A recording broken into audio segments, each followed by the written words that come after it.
les mœurs depuis plusieurs siècles déjà, le mariage est un contrat de fidélité et de loyauté entre deux personnes qui s'aiment bien évidemment.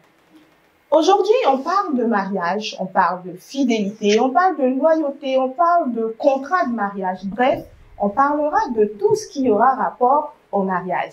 Je vous invite donc à ne pas nous quitter et à vous joindre, à la chronique de Sol. Bienvenue.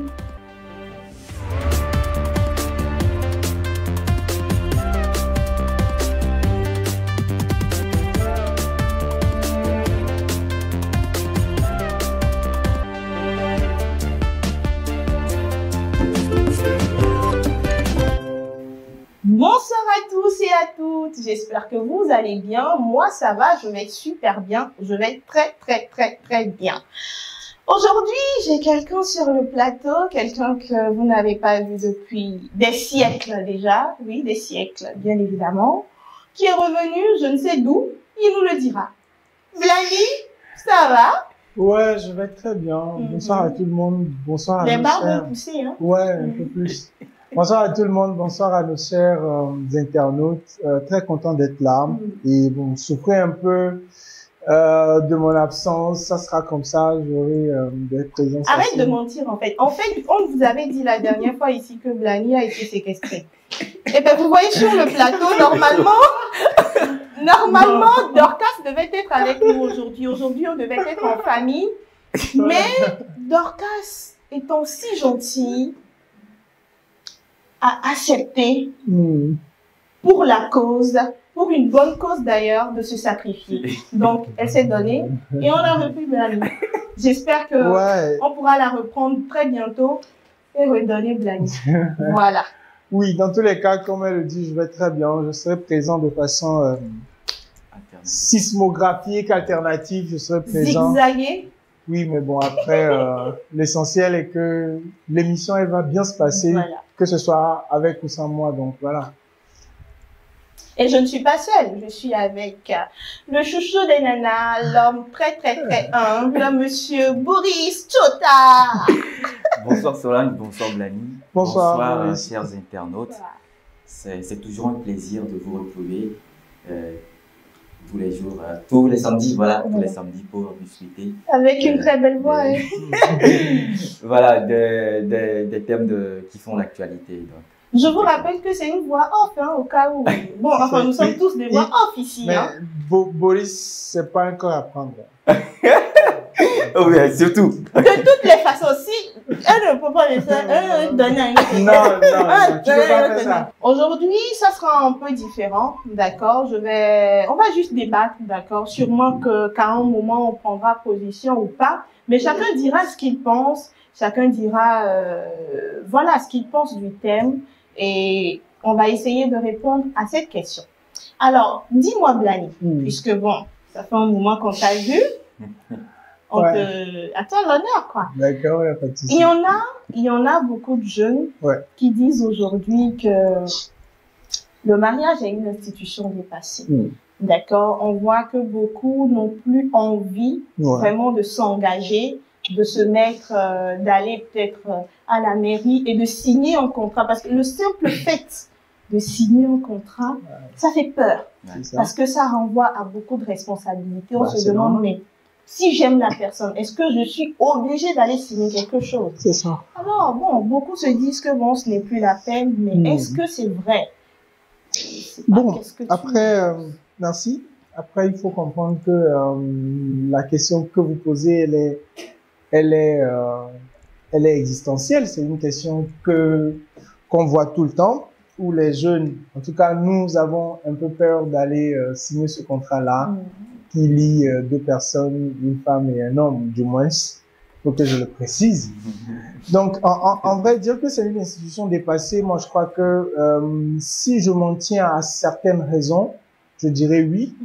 D'accord? Ces raisons, elles sont nombreuses, hein, mais déjà, si on prend, par exemple, le taux de divorce qui existe, si on prend la liberté individuelle que chacun essaie de développer, d'accord, aujourd'hui, quand je vais signer un contrat ou je vais faire un mariage avec une fille, déjà, il y a certaines choses qui sont limitatives, il y a certaines choses que tu ne pourras plus faire en réalité. Et donc, si une personne aime réellement sa liberté individuelle, peut faire en sortir, peut-être, je donne un exemple, en sortir, rentrer quand il veut, etc. Mais déjà, une fois engagé avec une autre personne, c'est assez compliqué de pouvoir faire ces choses-là. Le taux de mariage, le taux de divorce qui est plutôt légion par aujourd'hui quand tu vas au tribunal les vendredis, bah, les juges. Ce que t'aimes bien faire, d'ailleurs. Tu aimes bien se prêter à ce jeu-là. Ouais. Les juges prononcent assez de divorces et c'est des mariages qui ne durent pas dans le temps. La plupart des mariages, des divorces qu'on prononce, c'est 2-3 ans de mariage et puis les gens se séparent. Est-ce à dire que c'est des gens qui n'ont pas pu s'entendre réellement sur leurs principes, leur façon de vivre.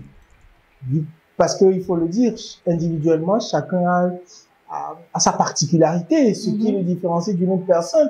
Et donc, si tu n'arrives pas à faire des concessions, bah, ça va pas marcher. La vie de couple, c'est des concessions. Si tu n'arrives pas à faire des concessions, ça va pas marcher. Donc, si je m'en tiens déjà à ces deux raisons que je viens de donner, je pourrais affirmer que justement, c'est une institution dépassée. Parce que si je tiens à ma liberté, donc, je vais pas vouloir m'engager de façon formelle avec une autre personne. Et c'est normal. Et encore, si je peux continuer, même aujourd'hui, les gens préconisent même le fait que le concubinage, vivre en concubinage n'est plus vu comme, je sais pas comment l'expliquer, mais vivre en concubinage aujourd'hui, bon, n'a plus cette, comment dire, pas, ce poids-là, comme avant où quand tu vivais en concubinage avec une femme, la femme était mal vue au dehors. Aujourd'hui, c'est plus ça. Les gens se plaisent réellement à vivre en concubinage et tout baigne. Donc voilà, bah si tout baigne, allons. Bizarrement, il y a même beaucoup de femmes aujourd'hui qui préfèrent même vivre en concubinage que d'officialiser réellement les choses. Alors que normalement, ça devait être les femmes, ça devait être aux femmes peut-être de pousser les hommes parfois à pouvoir vite faire pour pouvoir les envoyer à la mairie. Oui, les légaliser, on est d'accord. Mais après, comme tu le dis, hein, elles ont leurs raisons. Moi, je vais pas ici être là à aller contre elles. Elles ont sûrement leurs raisons, sûrement des expériences qu'elles auraient vécues personnellement ou que leur alentour, de toutes les façons, on va détailler tout ça parce que bon, il s'agit pas d'abord de prendre position, si je peux le dire ainsi, ou de, je sais pas, d'aller à l'encontre de leurs décisions, mais c'est juste une analyse qu'on fera en général par rapport à ce qu'on voit. Alors toi, Boris, qu'est-ce que tu penses de ce thème? Oui, pour répondre à ce thème, le mariage est une institution dépassée. C'est vrai que Blani vient de dire aujourd'hui que tout le monde a ses raisons, mais est-ce que pour moi, c'est pas une institution dépassée? D'accord. Parce que c'est mon avis personnel. Parce que le mariage aujourd'hui, c'est vrai que tu t'engages pour de bon avec toutes les charges qui vont, les responsabilités, qui vont aller avec. Mais c'est une culture. C'est une culture qu'on a reçue depuis et il faudrait aussi maintenir cette culture-là. Parce que je ne vois pas si aujourd'hui tu t'es mis avec une personne, aller signer un acte ou un papier. Pourquoi ça te dérange? Ça te dérange. Donc, il faut l'officialiser pour que tout le monde sache que je suis avec telle personne. Et bon. Comme le chevalier ou le prince va vers la princesse, voilà, pour lui dire, voilà, réclamer ou clamer haut et fort devant tout le monde que voilà, c'est ma princesse, c'est elle que j'aime. Justement, c'est dans cette optique-là que, bon, moi je pense pas. À mon avis, je ne pense pas que c'est une institution dépassée. Peu importe ce qu'il y a qui va arriver. Parce qu'en signant ça aussi, chaque côté a ses atouts. Voilà, en officialisant, ça te permet aussi d'éviter certaines choses. Voilà. Un peu comme ce que Blani a dit, peut-être, quand tu dis par exemple que si par exemple tu es une personne qui aime peut-être sortir, tu vois, lorsque tu vas te mettre avec quelqu'un qui n'aime pas vraiment ça, peut-être il va falloir faire des compromis. Bon, si tu n'arrives pas à faire ces compromis-là, peut-être que le simple fait d'aller signer un contrat te permettra de te réserver, te permettra peut-être de devenir un peu plus responsable. Oui, tu vois un peu? Mais si je vais signer, par exemple, si moi, je n'aime pas la liberté, je n'aime pas me coincer, je suis pas casanier, j'aime sortir. Et que le fait de signer ce contrat-là, synalagmatique entre nous deux, va m'empêcher de sortir. C'est comme si je m'emprisonne moi-même. Je vais rentrer dans le feu. Je vois un peu ce que tu veux dire. Donc, mais il y a un truc que moi, personnellement, je me dis, faudrait qu'en fait, arriver à un moment, qu'on essaie de revoir un peu la vie de couple un peu autrement. D'accord? Il ne faudrait pas se mettre avec quelqu'un pour le dénaturer. C'est déjà ça, déjà.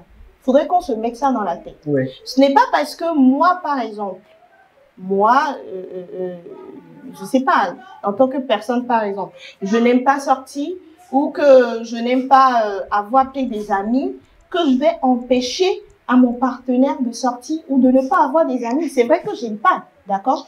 Mais le simple fait de l'empêcher de faire ça, déjà, c'est le dénaturer. Maintenant, ce qu'il faille faire, c'est plutôt de s'asseoir et de discuter et de faire des compromis. Le compromis ne va pas peut-être l'empêcher, enfin, ne va pas le dénaturer. Selon toi, c'est ça le si on problème. fait des compromis, par exemple, ça ne va pas te dénaturer. Je ne vais pas t'empêcher de sortir. Le compromis, c'est ça le problème. Est-ce que le compromis, est-ce que la personne, d'accord, qu'on veut amener à accepter la chose, d'accord, est-ce que la personne qu'on veut amener à accepter la chose ne va pas en réalité se faire emprisonner, si je dois encore prêter le mot de Boris, ne va pas se faire emprisonner dans la chose, parce que je repose la question autrement. Je te repose la question autrement, d'accord? Je te repose la question autrement. Je suppose qu'on est en couple, toi et moi, d'accord?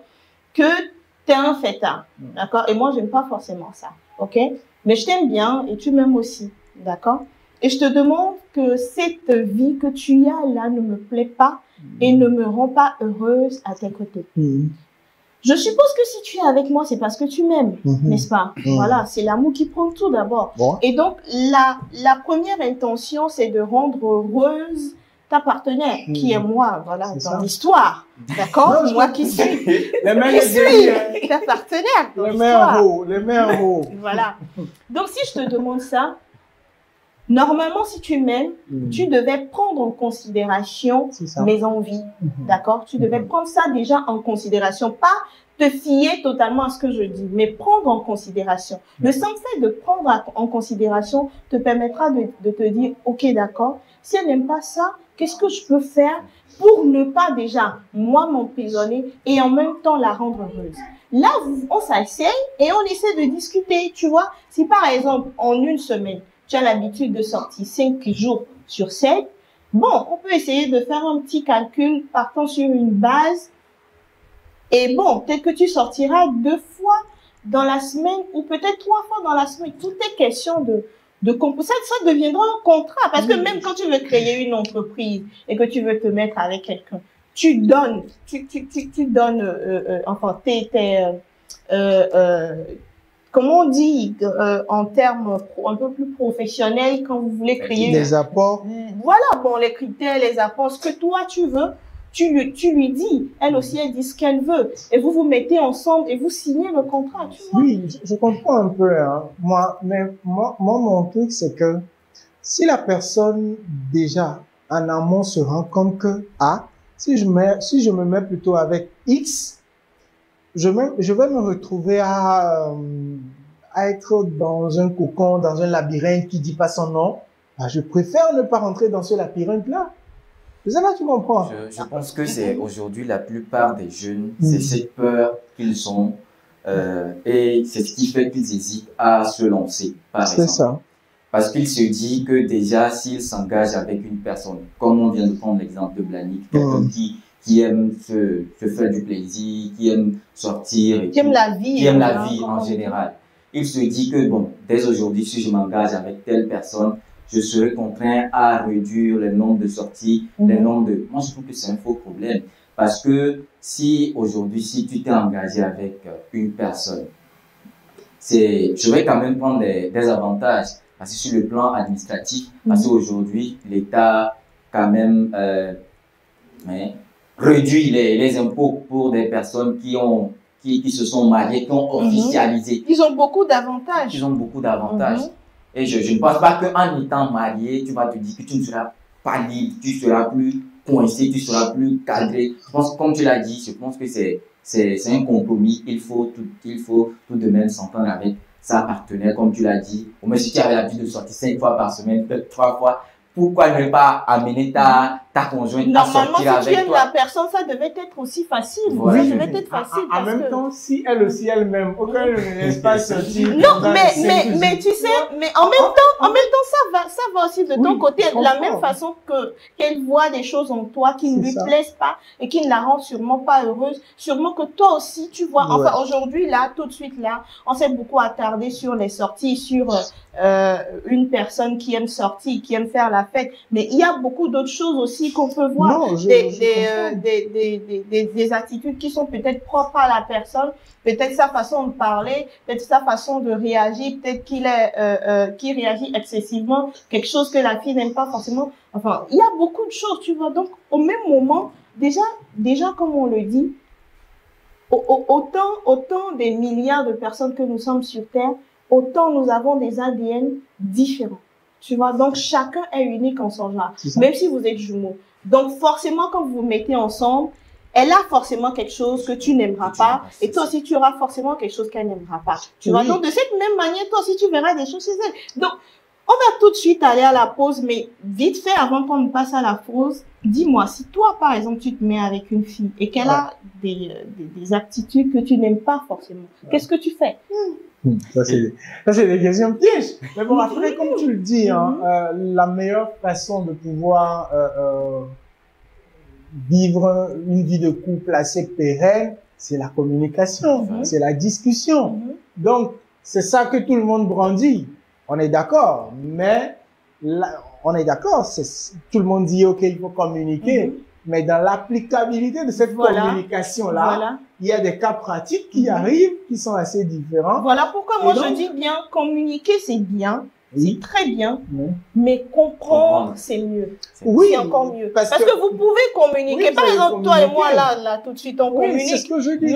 Mais la compréhension te permet de comprendre que si je sors 5 jours sur 7, ça la blesse, ça lui fait ci, ça lui fait ça. Voilà. Alors, puisque je veux que ma femme soit heureuse, puisque je veux être un bon mari, donc voilà, je dois faire ci, ça. Oui. Bon, on va à la pause tout de suite, d'accord? Je te laisse respirer et on revient. À tout de suite. Il était une fois, au cœur d'une forêt tropicale, un lieu où la magie de la nature se dévoilait dans chaque fruit mûr. Une aventure gustative, une fusion de fruits exotiques, soigneusement sélectionnés pour votre plaisir. C'était le berceau de Yolande Argus, où chaque gorgée était une invitation à un voyage gustatif inoubliable. Que ce soit au petit déjeuner, lors d'une fête entre amis, ou simplement pour égayer votre journée, Yolande Argus est le complice parfait. Parce que chaque instant mérite d'être célébré, de la première gorgée au dernier sourire. Yolande Argus, le plaisir pur dans chaque gorgée.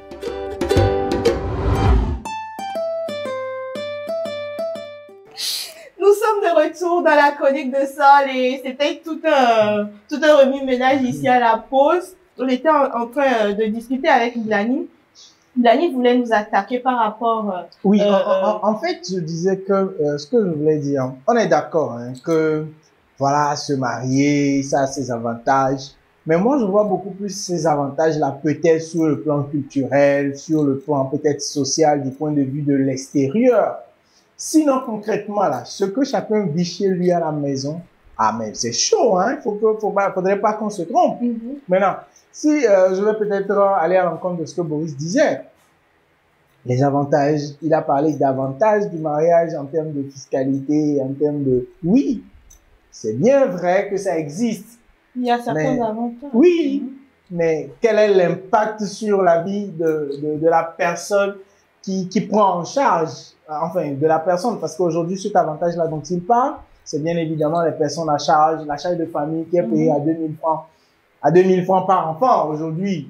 Donc, je pense aussi que ça dépend aussi du pays, parce que je me dis peut-être ailleurs, c'est plus que ça. C'est peut-être une manière de récompenser ou de vous encourager à quand même... À faire beaucoup d'enfants? Non, beaucoup d'enfants. Bon, ça dépend de chaque couple, hein. Parce qu'il y a des couples aujourd'hui qui veulent pas avoir des enfants, hein. Je suis d'accord. Mais en fait, quand cet avantage-là, du point de vue fiscal, ça n'a pas assez d'impact. Donc ça ne t'encourage pas. Oui, après, il faut combien pour t'encourager? Je t'explique. Il faut combien pour t'encourager? Aujourd'hui, même quand tu prends un bébé qui allait, d'accord, même le Cerelac ne coûte pas 2000 francs. On est d'accord. Donc, on te paye 2000 francs comme charge de famille qui va arriver peut-être de façon trimestrielle. Jusqu'à ce que ça n'arrive au troisième, enfin, à la fin du trimestre, l'enfant mange quoi? Jusqu'à tu vois un peu, donc. Mais bon, il faut travailler quand même, il faut pas aller compter sur d'accord. Je suis d'accord que voilà, ça a des avantages. Et même pour pouvoir corroborer ce que Boris disait encore, c'est que aujourd'hui, il y a certains postes, par exemple, si tu veux accéder, on cherche à savoir si monsieur est marié ou si madame est mariée. Voilà également des avantages que cela peut donner. Mais pour ceux qui pensent que c'est une institution dépassée, moi je les blâme pas. Pour ceux qui, je suis d'accord parce qu'il y a beaucoup de choses qui rentrent en ligne de mire, beaucoup de choses. Les gens qui disent que ils ont leur raison et qui sont très justifiés. Aujourd'hui, ça sert à rien de m'engager avec X et que 3 mois après, 1 an, 2 ans après, qu'on se sépare. Et ça sert à rien également de m'engager avec une personne et qu'à la fin de mes jours, que cette personne-là traite ma progéniture ou encore mes ascendants ou mes ascendants je sais pas, les traite d'une autre manière. Donc, il y a beaucoup de paramètres qui rentrent en ligne. Vos propres enfants? Non, mes ascendants. Bon, arrière. Non, quand je dis mes ascendants, c'est mes parents. Mes descendants, c'est mes enfants. Ok, qui traitent? Que ma conjointe traite mes ascendants d'une autre manière, enfin, pas d'une manière pas orthodoxe, parce que entre temps, moi, je ne vis plus. Ok, je vois, d'accord. C'est dire que, même si tu vis, ça existe. Même si tu vis, ça existe. Elle n'a pas peur de toi, hein. Donc après, c'est beaucoup de paramètres qui rentrent en jeu et franchement, c'est très compliqué. C'est beaucoup de paramètres, mais écoutez, la vie même en soi n'est pas facile. La vie, elle est compliquée. La vie, elle est compliquée. Donc, je ne vois pas... Bon, en tout cas, je t'ai posé une question. Oui, est-ce que tu m'as... Bon, je reviens. Je viens poser une question. Je ne sais pas s'il m'a vraiment répondu. Oui, dis-moi. Je t'ai dit. Dis-moi. Tu aimes l'amour, n'est-ce pas? J'aime l'amour. Non, l'amour en général. Tu aimes l'amour. Tu aimes l'amour en général. C'est pas faux. Voilà. Oui, vas-y. Voilà. Mais tu n'as pas les preuves de ce que tu dis. Non, c'est une question. Et c'est toi qui réponds. Ouais, j'aime. Tu aimes l'amour. Ouais. Voilà. Donc, je t'avais demandé si aujourd'hui tu es avec une femme, d'accord, que tu aimes. Juste à cause des contraintes, je ne refuse pas qu'il y a beaucoup de contraintes, d'accord? Que tu choisisses de t'engager, tu auras le côté positif et le côté négatif. Que tu choisisses de ne pas t'engager, tu auras le côté positif et le côté négatif. D'accord. Mais peu importe ces contraintes-là, tu refuseras quand même de t'engager? Non, est-ce que je refuserais? Parce que c'est une question plutôt personnelle. Tu m'adresses personnellement oui, à moi par rapport à un point de vue général? Non, à toi, par rapport à tout ce qu'on vit aujourd'hui, tu vois. Je suis d'accord que oui, tout le monde aspire. En tout cas, moi, j'aspire réellement à me marier. Je suis d'accord. Maintenant, je vais dire que je ne me mets pas la pression de pouvoir faire ce mariage-là. On me dit souvent qu'il n'y a pas cette personne-là idéale qui existe. Mais néanmoins, il faudrait trouver, si tu as 10 critères, il faudrait au moins que la personne ait la moyenne. La moyenne, oui. Tu vois, donc, oui. Je pense que tu as bien répondu à la question pour moi parce que Je m'attendais quand même à une réponse comme ça. Et si tu n'avais pas donné cette réponse, bon, je ne sais pas trop ce que je pourrais faire. Voilà. Mais je suis quand même satisfaite de ta réponse. Je pense que c'est ce qu'il faut. Ouais. Le plus important, c'est de prendre le temps. Mais en même temps, il faut comprendre également qu'il y a certaines personnes qui sont assez idéalistes. En même temps, moi je dirais, quand tu es trop idéaliste, c'est comme également un défaut, en fait. Quand tu es trop idéaliste, tu as l'impression de trouver toujours un défaut dans ce que la personne fait. On n'a pas tendance à encourager, même quand la personne pose un acte, la façon de corriger la personne, la façon de dire, la personne a posé un acte, c'est un mauvais acte. Tout le monde est d'accord. Mais la façon de dire à la personne, de faire le reproche à la personne, elle peut différer d'une personne à une autre. Et donc, il y a toutes, comme tu le disais, la manière de parler, la manière de communiquer également. Je pense que c'est pour ça qu'il est très important de faire attention avec la personne avec laquelle on veut être, la personne qu'on choisit d'épouser. Parce que, comme on le dit, ton choix d'aujourd'hui, c'est ce qui déterminera ton futur. Et comme le disait, comment il s'appelle déjà, ce pasteur-là, William Tété, il disait que quand tu choisis mal ton conjoint ou ta conjointe, tu iras en enfer. Et ça c'est vrai, parce que du moment où tu choisis mal et que tu vas signer ce contrat à partir de cet instant, c'est le calvaire, tu vois. Et surtout si dans ta tête, tu es le genre de personne qui n'aime pas abandonner, tu ne vas pas vouloir divorcer. Tu vas te dire que je dois aller jusqu'au bout, je dois finir ma vie avec cette personne. Et vous continuez, je sais pas, à la maison, c'est pas vraiment ça, mais vous continuez. De ce que tu viens de dire, pour ne pas trop monopoliser la parole au détriment de Maurice. De Maurice, exactement. Maurice. Un instant, je vais finir, sinon je vais oublier, s'il te plaît. De ce que tu viens de dire, il y a deux choses qui me viennent en tête. Comment choisir ce conjoint-là ou cette conjointe-là? C'est une problématique, en fait. Oui, c'est une problématique. D'accord? Et l'autre chose, il y a aujourd'hui un jugement social qui se fait à l'égard des personnes qui divorcent. Si je divorce avec X, il faut comprendre que à un moment donné, c'est parce que ça ne marche pas, ça ne colle pas. C'est vrai qu'il y a le regard social, mais en même temps, il y a le regard personnel. Il y en a qui n'aiment pas échouer. Oui, il y a ça. Mais bon, aujourd'hui, le divorce n'est plus comme avant. Les gens divorcent comme ils veulent. Ce n'est plus comme avant où quand tu divorces, ça devient tout un poids sur toi, où tu as peur du regard de tout le monde ou de ta famille. Ce n'est plus comme avant. Oui, mais voilà pourquoi aujourd'hui, beaucoup se demandent s'il est nécessaire de se marier quand même. Oui, c'est vrai, mais en même temps, ça existe encore. Si je dois, c'est pas parce que il y a le regard extérieur que je ne vais pas divorcer. Ah non, hein. Qui va divorcer? Ah non. Maurice, dis-nous. Donc, je disais que j'allais quand même rebondir sur cet aspect. Aujourd'hui, on est jeunes, on se voit, on se saute dessus, on se dit qu'on est prêt, on se marie dans 2 ans, 3 ans.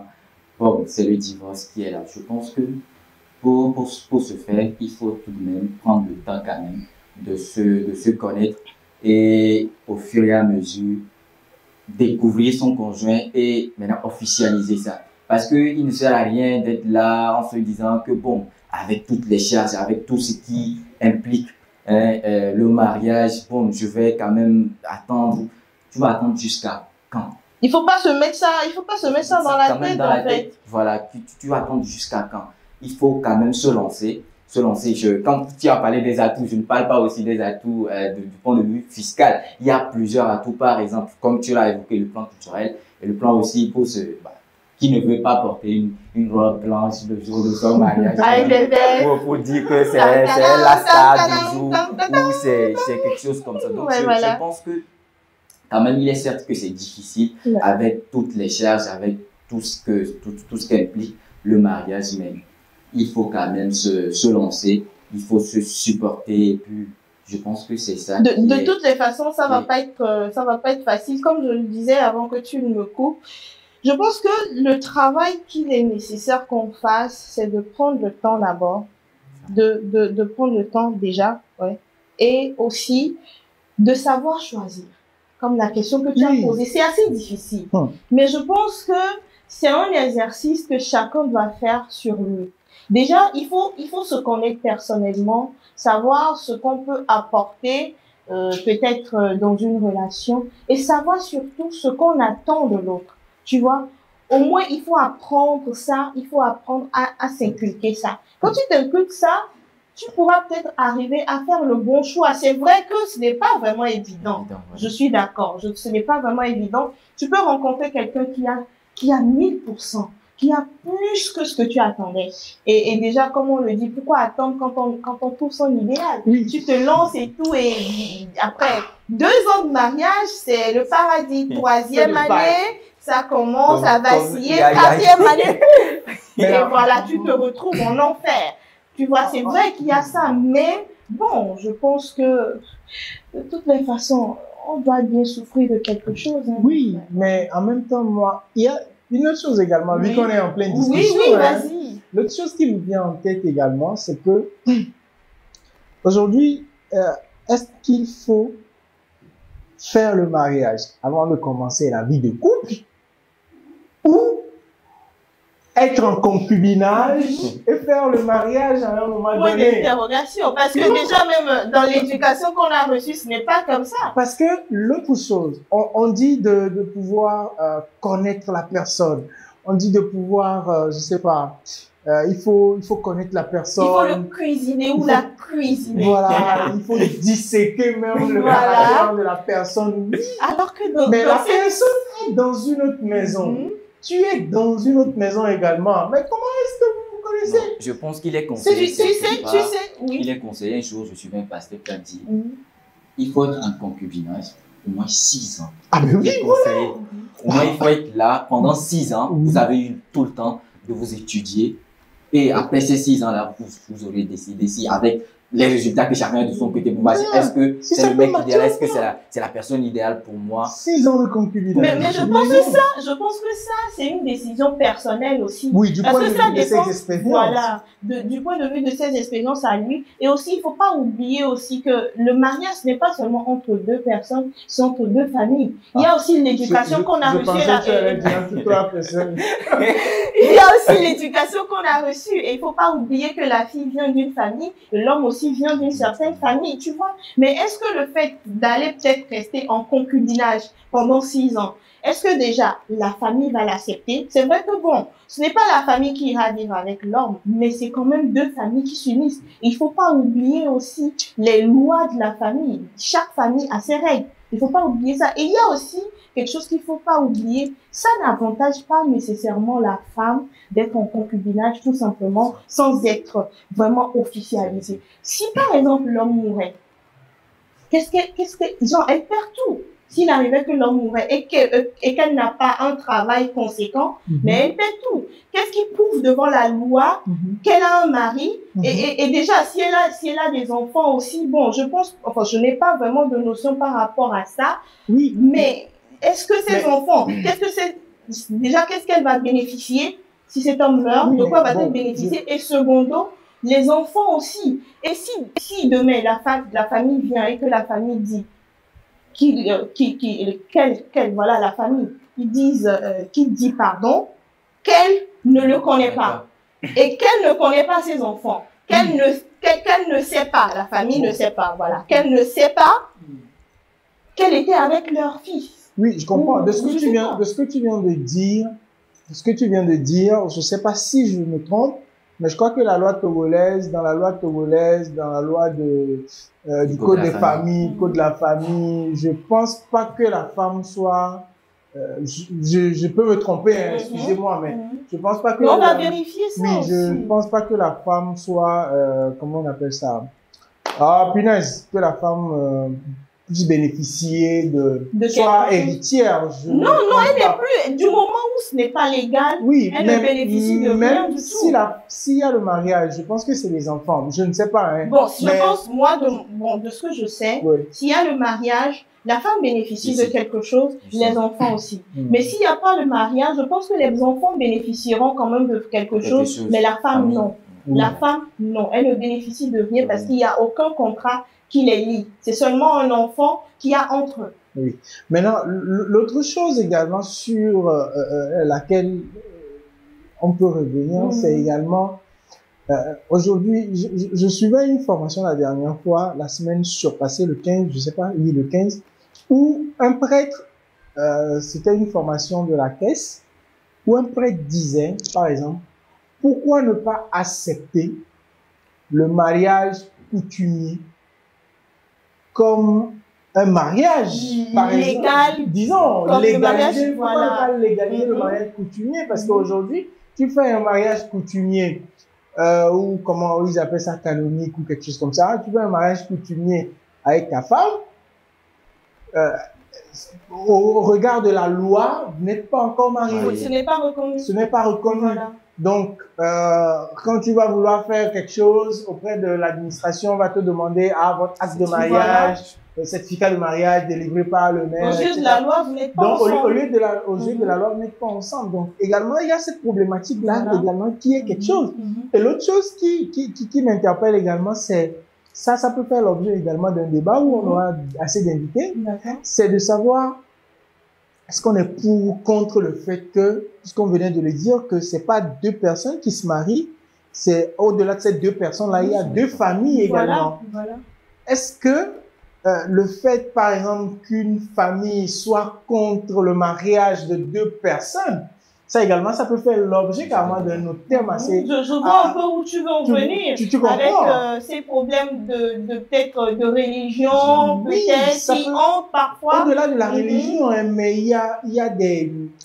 au-delà de la religion, mais il y a des stéréotypés assez bizarres. Où la famille trouve que bon, ils n'aiment pas l'homme, comme puisqu'ils disent qu'ils n'aiment pas l'homme, chez nous, on ne marie pas. Chez nous, on ne marie pas ce genre d'homme. Et ce genre de femme. Des trucs comme ça, franchement, c'est également des choses, des préjugés sociaux. Si je n'arrête pas cette émission aujourd'hui, je pense qu'on risque de faire 1 heure de temps, plus qu'1 heure même, hein, parce qu'à chaque fois qu'on parle, il y a d'autres interrogations qui se posent. C'est ça. Voilà. Mais on va essayer de ramener ça, comme tu l'as dit, parce qu'il y a beaucoup de choses qui tournent quand même autour du mariage, que nous jeunes, nous devons savoir aujourd'hui. Et surtout, il y a tellement de sacrifices à faire et c'est tellement de responsabilités que franchement, il faille quand même qu'on soit un peu formé avant de mettre la corde au cou. Il faut pas oublier l'impact de la civilisation, l'impact de l'évolution sociale, parce que imaginez, regardons en arrière nos parents, la vie de couple de nos parents, c'est des compromis, je ne sais pas, à n'en point fini. Aujourd'hui, tu sors le matin, tu ne donnes pas l'argent de la popote, le soir, tu n'as pas de bouffe, bro. En même temps, de tous ces compromis que nos mères ont fait, les expériences ont montré que beaucoup ont été très malheureuses. Bref, si on continue, on va pas finir, donc on va mettre fin à l'émission d'aujourd'hui et on va franchement ramener ça parce que vous avez vu aujourd'hui, je me suis lâchée, moi-même j'ai parlé en tant que chroniqueur et à la fois en tant qu'animatrice. Bon, on vous attend quand même dans les commentaires et surtout, si vous voulez venir sur ce plateau par rapport à ce sujet, vous pouvez écrire sur YouTube ou sur TikTok. Voilà, et nous envoyons un message aussi sur Facebook où vous voulez. D'accord? On vous dit à la prochaine. Au revoir.